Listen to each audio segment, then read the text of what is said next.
Hello my friends, welcome back to my channel. This is going to be a short one, but I put on my Instagram story last week two truths and one lie about strength training. And to those who are knowledgeable in the field, I suppose, or well studied, it may have seemed very obvious what the two truths and what the one lie was, but to others it wasn't, which was what I wanted to explore, which is what I wanted to see. So they were: strength training improves bone density and reduces the risk of osteoporosis. Lifting heavy weights will always make you bulky, regardless of diet or training style. And incorporating rest days into a workout routine is essential for muscle recovery and growth. Okay, now I've got the results of the poll here. Okay, so 28% of people said that strength training improving bone density and reducing osteoporosis was the lie. I had 56% of people saying that lifting heavy weights will always make you bulky, regardless of diet or training. And I had 16% saying that incorporating rest days into a workout routine is essential for muscle recovery and growth. And I can reveal that 56% of the people who voted in that poll were correct, okay? Lifting weights does not always make you bulky. It is dependent on diet and many other factors. Okay, but I'll go through each one. So starting with strength training improving bone density and reducing osteoporosis. I've got a couple of things here. So it's the idea that when you perform resistant exercises, your muscles exert force on your bones, okay, which stimulates the growth and to increase the density of them. So that's why it's beneficial for preventing osteoporosis and maintaining strong bones as you age. It's particularly useful for older people. As you get older, your bones become softer, your bones become more brittle. So resistance training for older individuals is really, really important. You'll find that a lot of older people will enjoy walking or swimming, kind of low impact, low stress activities to keep themselves fit and healthy, which is a good way to kind of keep a low body fat percentage. But in terms of kind of your general health, as you get older, your coordination, your balance isn't quite what it was. So you're a lot more prone to falls and trips.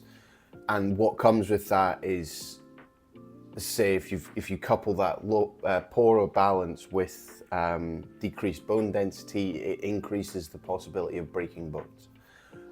So if you've got parents, grandparents, they will have more brittle bones than you. So encourage them to do a little bit of strength training, even if it's just lifting a can of beans above their head or something like that,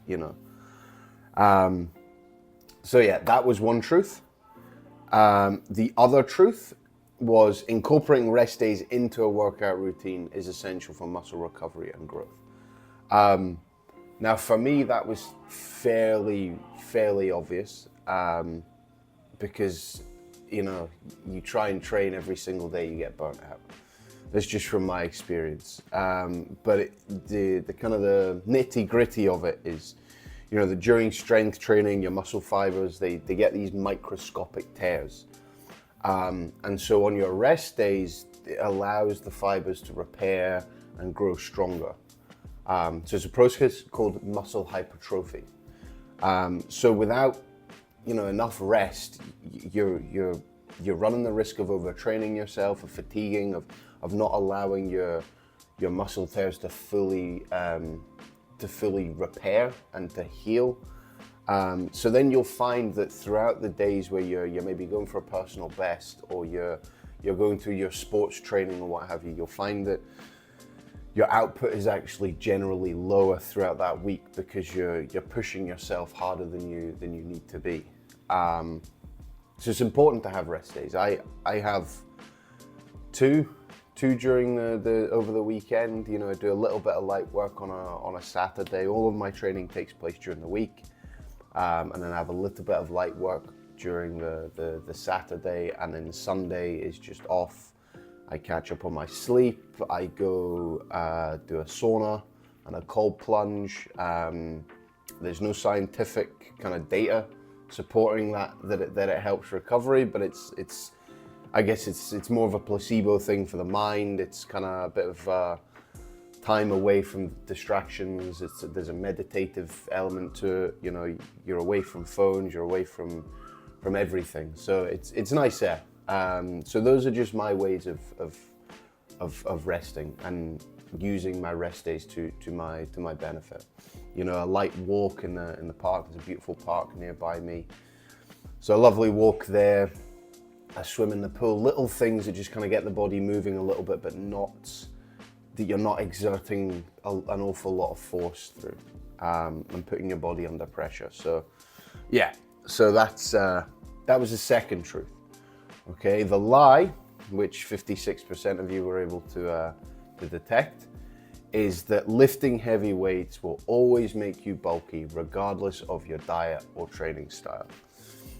I think it was obvious when I said, when it says regardless of diet or training style. That implies that you can eat whatever you want, you can eat in a calorie surplus, and you won't get bulky. You know, you'll stay lean, which doesn't really, doesn't make sense to me. So yeah, bulking up requires a combination of heavy weightlifting and a calorie surplus, as well as specific training programs. So most people, especially women, do not naturally produce enough testosterone to gain significant muscle mass quickly. Lifting heavy weights with a focus on moderate reps, so anywhere probably between 8 and 15 reps, and proper nutrition can improve your strength and tone your muscles, but it won't lead you to having this kind of bulky appearance, you know. And there's very often a misconception with that, particularly with women, that, you know, if I lift weights, I'm gonna get bulky. I'm gonna have these big boulder shoulders and things like that. And ladies, take it from me, I've been trying to get bulky for about 3-4 years now, and I'm still kind of where I'm at. So it's not a process that's done overnight, not at all. And it's also controlled an awful lot by your diet. I would say that in the past, that's what's held me back. I've maybe not eaten enough. I've not eaten in a calorie surplus. I've not had enough protein for my muscles to repair themselves. So yeah, it's something where within the realms of strength and conditioning and training, lifting weights once, twice, even possibly 3 times a week, you're not gonna find yourself getting bulky just like that. You know, there's a lot more factors at play.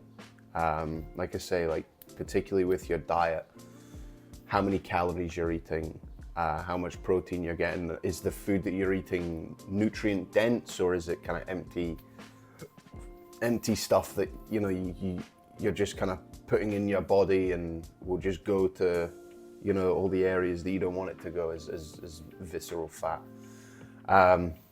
So yeah, if you want to get bulky, then lift weights, eat like shit, I suppose. But if you don't, and realize that you want to get stronger, and like I mentioned before, increase your bone density for one, and maybe become a bit fitter and a bit more kind of confident in yourself, then a strength and conditioning program for twice a week with, you know, an eye on what you're eating, I think is a great way to start. Then as you find more interest in it, you may want to progress in it and you start looking at other variables to control. But for the most part, it's most of the things that I kind of preach, if you like, would be kind of sticking to your program, eating relatively well, getting anywhere between 6 to 8 hours of sleep. I think if you're consistently getting 6, it's not ideal. But you know, the odd 6 hours is okay to kind of get you through the day. We all have busy lives, so you know, and then also getting a good number of steps in. You know, those kind of 4 are the pillars for me.